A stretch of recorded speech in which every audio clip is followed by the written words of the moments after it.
Hi, everybody. It is Sue with Retiring to France on a Shoestring once again. And this is an extra video that I wasn't planning on recording, but I had a conversation with a good friend this morning who is planning a trip with her husband at the end of the year. And she was asking me what my process was to book all of these different places that I have already booked for my scouting trip to France in February. I think I've booked 13 or 14 separate accommodations over the course of the 15 days. So I started talking to her about it, and then I thought, maybe this would be a good short video to provide for other people who maybe don't have a process for going about how to do this kind of thing. And granted, probably not that many people watching this, or hopefully not ever, will have to book 13 or 14 different places in a 15-day time frame. But if you do, this is the process that I used, and so hopefully it will be helpful. And there's 10 different areas that I want to focus on. First off, I want to say I think I finally got the audio fixed with my laptop. And I have a Snowball microphone, but apparently I wasn't recording with that, even though it was sitting in front of me for every single video that I've done. It has been defaulting to my laptop Realtek, which is why the audio quality has been so absolutely atrocious. So I think we've got it fixed, folks. Moving ahead, hopefully it'll be something you'll want to watch a little bit longer than a couple of minutes, especially if the content seems interesting. So let's get going. Booking travel, whether it's for a couple of days or for 2 weeks or for a month or for 3 months, whatever it might be, is challenging, I think is probably the best thing. Frustrating is another word I was thinking of, but challenging is definitely it. And so this is the process that I used. And I am a bit scattered. I am ADHD. And so if I don't have a process to get things done, then I just pretty much find a side quest and go off on that, and then the original project never gets done. So anybody who's watching this who also is either ADHD themselves or has friends, family members, spouses, children, whatever that also is ADHD, you understand what I'm talking about. The first thing that I did when I decided I was going to tackle this lodging question is I decided on the websites that I wanted to use. Now, there's plenty of them out there, but I also know that I can't remember what the name of it is, but it's like if you have too many options, people just get overwhelmed. My process is that I use 3 different websites in order to find possibilities. The first one is Airbnb. The second one is Booking.com. And the third one is VRBO.com, which is Vacation Rentals by Owner, I believe.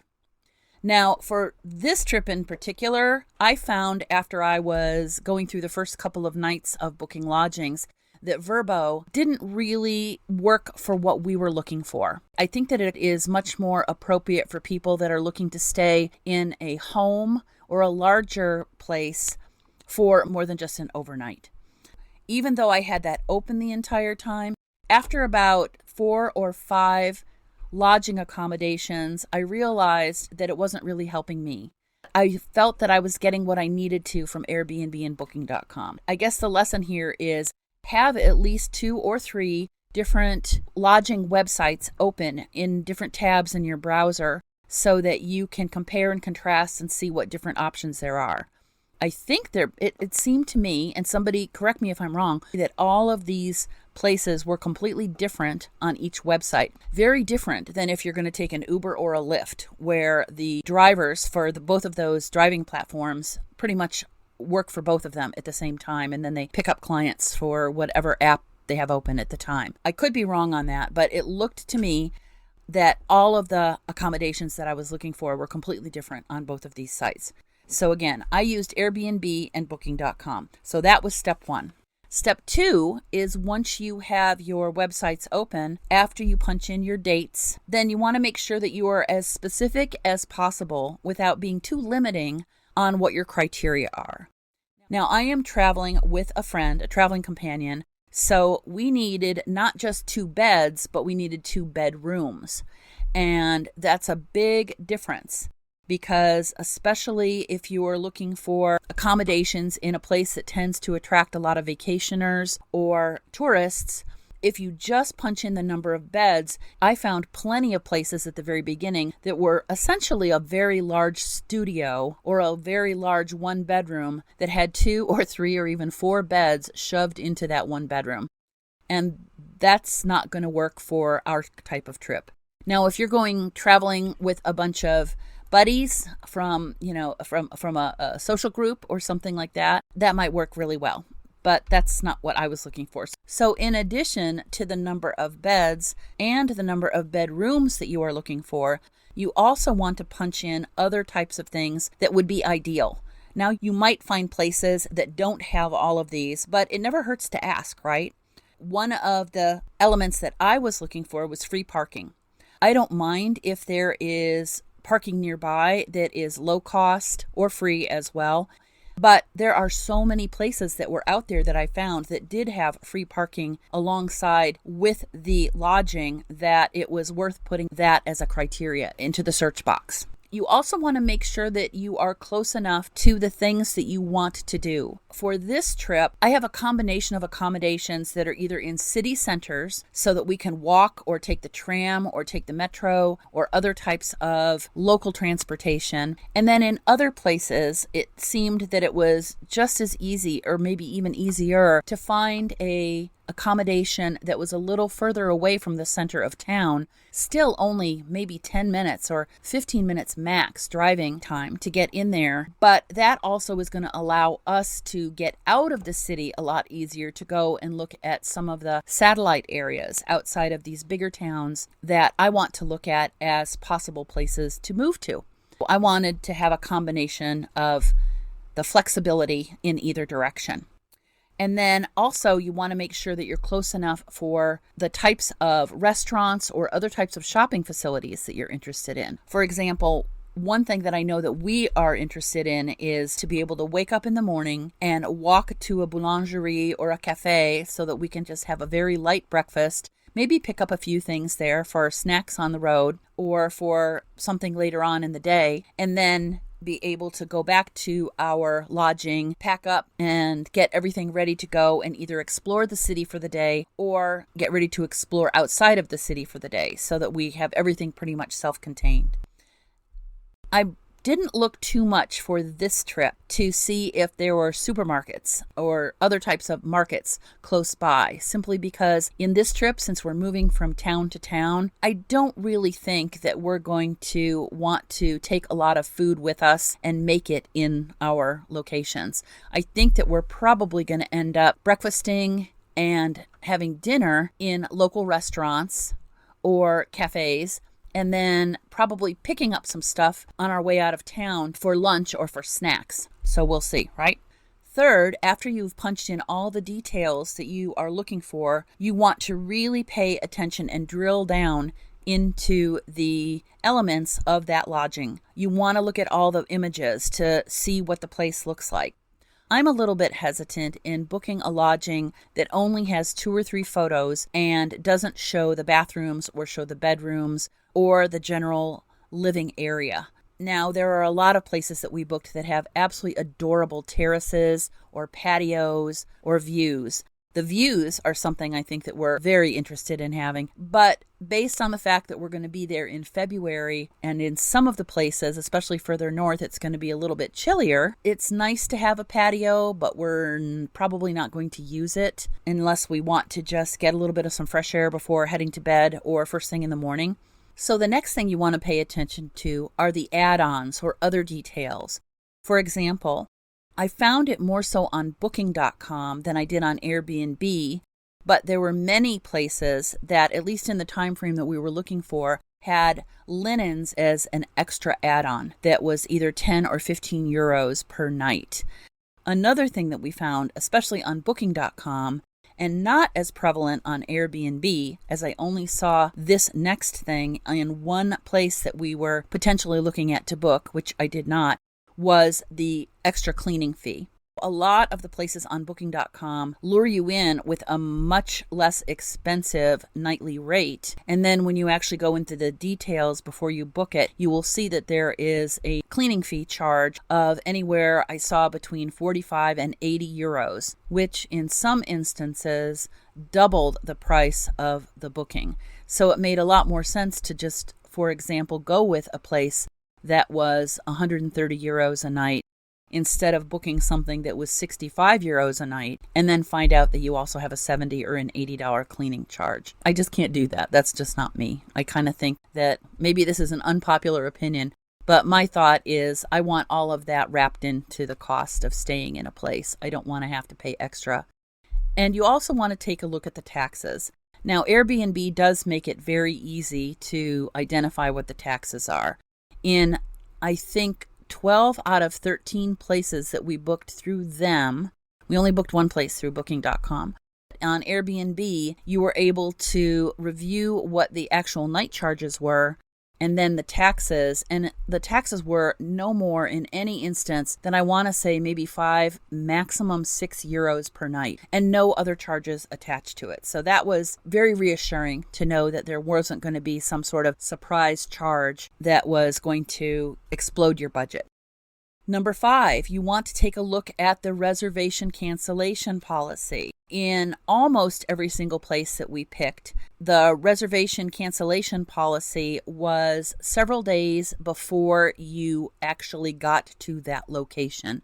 I want to say it was a couple of days or maybe a full week, but it was very, very reasonable. Now, there was only one place that we found that was in a small out-of-the-way village between Bordeaux and Bergerac that is a true bed and breakfast on someone's property where they had a 48-hour cancellation policy after booking. So that is something definitely to pay attention to.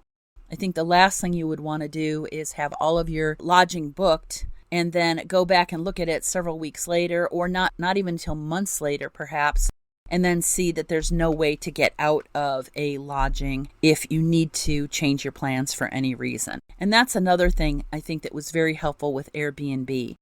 Number 6, if you have the option, and you do on Airbnb, and it's probably there on Vrbo as well, but again, I did not use that, it's nice to be able to give the host a little bit of information about your trip. You don't have to go crazy with it, but just give them a little feel for who you are and why you're there. When you think about it, these are people's homes, correct? Sometimes they're their actual home. Sometimes it is a secondary piece of real estate that they have purchased specifically for this purpose. But nobody wants to get a group of people coming in, or even just a solo person coming in that's going to trash the place or otherwise create problems. I just think it's a nice thing to be able to reassure your host that you have good intentions and you are there just to hang out in the town and enjoy the town. And many times they will also offer to give you information about their favorite places in the town as you get closer to the actual travel dates. And I think that that's really nice too. So I do look forward to connecting with several of these hosts as we get closer to the travel dates to find out what they would recommend in terms of local restaurants or things to do that might be off the beaten path. Number 7, if it's possible, pay partial now and not the entire amount of the lodging up front. Don't pay the total amount until closer to the actual travel dates. Airbnb makes this very easy to do. I don't think that Booking.com did. I cannot recall. I booked that at the very beginning of booking all of the other lodging that we have planned, so I can't remember that. So if anybody does know that information, please put it in the comments for other people to see. But that frees up your financial resources so that you can use it for other things that you might need to book, such as a rental car or tickets to a museum or other types of activities, sports activities or whatever it might be, concerts that are going to be taking place in the city that you're going to be visiting. I think it's always a wise thing to conserve your own resources. What's the old saying? Using other people's money? In this case, you're not really using anybody else's money, but you are making sure that your finances at present are conserved for other things you might need them in the meantime. Now, that said, you do want to make sure that you have factored that in so that all of a sudden you're not a week out from your trip and all of a sudden you realize that you have a ton of charges coming up in a very short period of time, which may crash your budget at that point. Again, be very, very careful about that. Number 8, if possible, and if you think it's something that works for your situation, there's nothing wrong with double booking places in a location for the exact same night. I think that Booking.com allows you to do that. Airbnb allows you to do that. And that way you can perhaps make a choice closer to the travel date. And if you had 2 places that you really, really liked, but you were a little bit on the fence about both of them, then you have that option to be able to cancel one in enough time and then keep the other one, which also leads into make sure that if you are going to cancel anything, to cancel it by the deadline, or you will be paying for the entire length of the reservation. And there's really not much you can do about that because that is on you in order to keep track of it. And that kind of leads into number 9, which is have a tracking system apart from your account on Airbnb or Booking.com or Vrbo.com or whatever other website that you're looking at. I have a spreadsheet with all of this stuff that I have plopped into it so that I can keep track of cancellation dates and what the costs are and just a whole host of other details, often kind of like a side column to the right, a notes column that I wanted to remember that I know that there's no way, it being September right now, that I will remember by the beginning of February. So I think that that's also a wise thing to do. And finally, number 10, now that you've booked all these fabulous places, sit back for a while and relax and just kind of drink in the fun and excitement that you're starting to feel for your trip. Whether it's for a day or 2 days, 2 weeks, 4 weeks, 6 months, sit back and pat yourself on the back that you have accomplished booking all that lodging, because it is time consuming, definitely. And at this point, you can start focusing on all the to-dos that you want to accomplish when you're in the area of your lodging, whether it be in town, out of town, further away. You can actually spend more time on the exploration part of the trip and not the where am I going to hang my head tonight part of the trip. I hope that this helped clarify some processes to ensure that you have the best experience in the lodging that you are going to be spending time in on your trip. And I will wish you all a good evening, and I will see you again soon. Take care.